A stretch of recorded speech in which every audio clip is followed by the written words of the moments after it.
Eu vou chamar novamente o professor de Relações Internacionais do Centro de Estudos Político-Estratégicos da Marinha, o Maurício Santoro.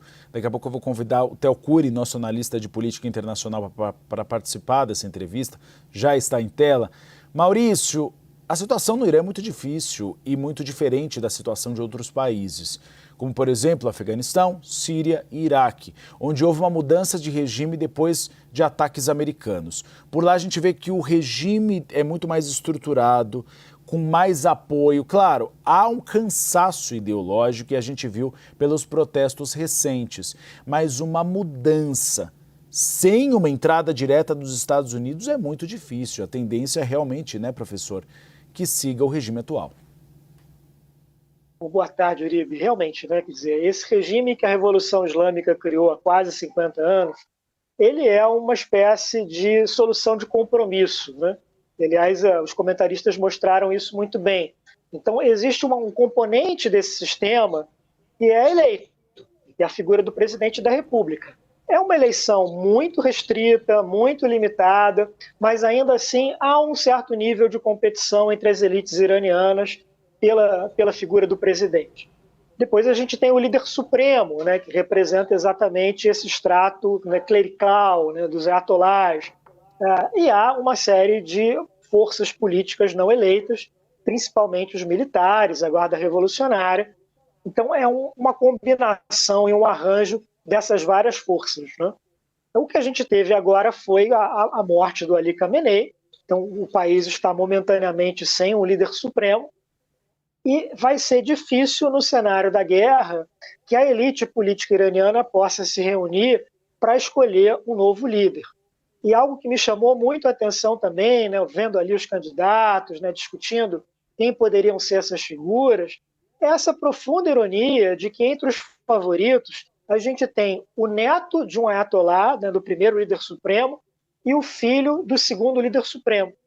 Eu digo uma ironia porque a Revolução Islâmica foi feita exatamente para acabar com a monarquia, né, com o poder hereditário e estabelecer no lugar uma república. Não há possibilidade nenhuma, né, de renovação. Parece até eleição em alguns estados do Brasil, que a gente vê familiar atrás de familiar, aquela política sempre que nós temos em algumas regiões do país, quando a gente tem o coronel e os filhos do coronel. É quase isso.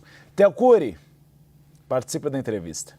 Professor, obrigado pela participação. Eu queria perguntar para o senhor, levando em consideração alguns desses nomes que vêm sendo aventados, ou essas possibilidades aí no radar, qual que é a possibilidade, até para explicar para quem acompanha a gente, se é que existe, de mais adiante, nos próximos dias, nas próximas semanas, existir a possibilidade de uma conversa entre Estados Unidos e o Irã? Boa tarde, Cury. Bom, nas últimas semanas houve uma série de negociações em Genebra, né, muito centradas em torno do programa nuclear iraniano, da questão dos mísseis balísticos, em algum grau também do apoio que o Irã dá a uma série de grupos armados, né, no Oriente Médio. Essas negociações até avançaram um pouco, mas elas não chegaram na escala que os Estados Unidos julgaram suficiente para resolver de maneira pacífica as suas contradições, as suas controvérsias com o regime iraniano. Então, seria possível agora, depois de uma sequência de bombardeios, uma guinada na liderança iraniana, digamos assim, uma saída à la Venezuela, né, em que haveria ali um grupo dissidente dentro da elite que toparia negociar com os Estados Unidos e abrir mão do poder, abrir mão ali de uma série de prerrogativas. Olha, a possibilidade teórica sempre existe, né? Mas o regime iraniano é muito mais complexo do que o da Venezuela e num cenário regional muito pior, muito mais difícil. Até o Uribe mencionava o Afeganistão, né? Vale lembrar que no meio de tudo isso que está acontecendo no Irã, o Afeganistão e o Paquistão estão em guerra. Então é uma conflagração generalizada na região. Sem dúvida. E aí eu queria perguntar também para o senhor, aproveitando isso, conversando com fontes do governo brasileiro que atuam dentro do Palácio do Planalto, inclusive ali assessorando o presidente Luiz Inácio Lula da Silva nesse final de semana, o que eles disseram foi o seguinte, que primeiro que o governo brasileiro obviamente vê com preocupação isso, a própria nota divulgada ontem já deixava isso de maneira muito clara, essa preocupação do governo com a escalada da violência, com essa ofensiva norte-americana e também israelense, mas um ponto de preocupação é com relação a uma resposta violenta, algo que vai na linha do que é contrário à linha do que o governo brasileiro, independentemente de quem está na presidência, busca na resolução dos conflitos internacionais. E aí mencionaram o seguinte, que ações como essa, no passado, não tiveram resultados positivos. E aí mencionam Iraque, Afeganistão e Líbia. Eu queria entender agora, nesse momento de transição dentro do regime, um regime, obviamente, como o senhor disse, muito mais complexo e também consolidado, o que a gente pode esperar a partir de agora? Bom, houve basicamente duas respostas por parte do governo brasileiro. Né? Quer dizer, houve uma nota oficial do Itamaraty, muito moderada, muito cautelosa, falando principalmente na questão do respeito ao direito internacional e até criticando o Irã nominalmente, né, pelas retaliações que o Irã lançou contra outros países no Golfo Pérsico. E tivemos também algumas declarações do embaixador Celso Amorim, em entrevistas aí com um tom um pouco mais contundente, né, falando sobretudo sobre essa questão da mudança de regime, dos assassinatos de liderança, né?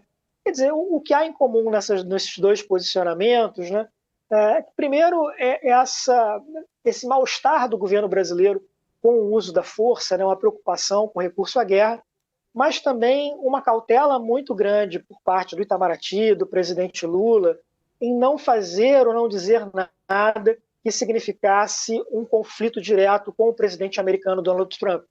E aí, claro, a gente teve todo esse histórico brasileiro no ano passado, né, de uma série de negociações comerciais muito delicadas com os Estados Unidos. Ninguém quer deixar de lado o sucesso dessas negociações, principalmente num momento em que o tema das tarifas continua muito candente, muito em evidente por parte do governo dos Estados Unidos. Então, aliás, essa tem sido também a linha do governo brasileiro com relação à Venezuela, né? Então, é sempre esse cenário de falar com muito cuidado, com muita calma, né? E até agora, me parece, o Brasil tem saído relativamente bem no meio dessa conflagração generalizada que tem dominado o mundo no início de 2026. O Brasil evitou cair em armadilhas que outros países latino-americanos acabaram escorregando por conta de uma retórica mais exaltada. Professor, olhar um pouco para a política doméstica dos Estados Unidos. Claro, o eleitor americano, ele acaba olhando mais para dentro do que para fora, mas muitas vezes nós tivemos questões de guerra que fizeram uma diferença muito grande nas eleições. O senhor avalia que esse ataque pode melhorar a popularidade de Donald Trump dentro do país? Porque o ataque à Venezuela melhorou um pouco. E é possível segurar essa aprovação para as eleições de meio de mandato?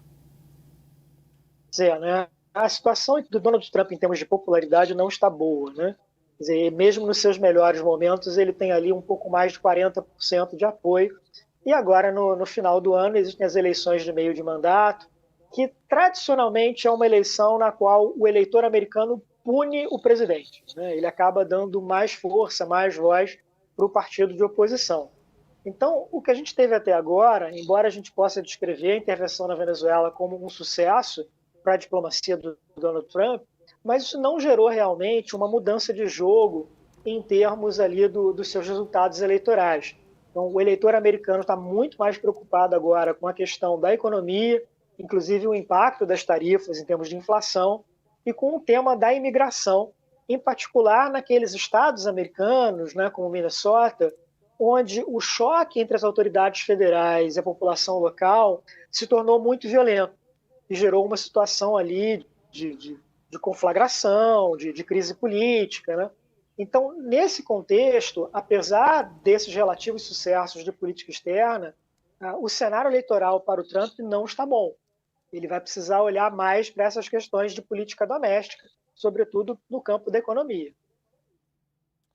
Eu conversei com o professor de Relações Internacionais, o Maurício Santoro. Ele é do Centro de Estudos Políticos Estratégicos da Marinha. Professor, muito obrigado pela participação no Agora CNN. Vamos contar mais contigo nesse Breaking News especial sobre o conflito no Oriente Médio. Obrigado. Prazer, Uribe, um prazer, Cury, até a próxima. Obrigado, Theo Cury, pela participação também nessa entrevista.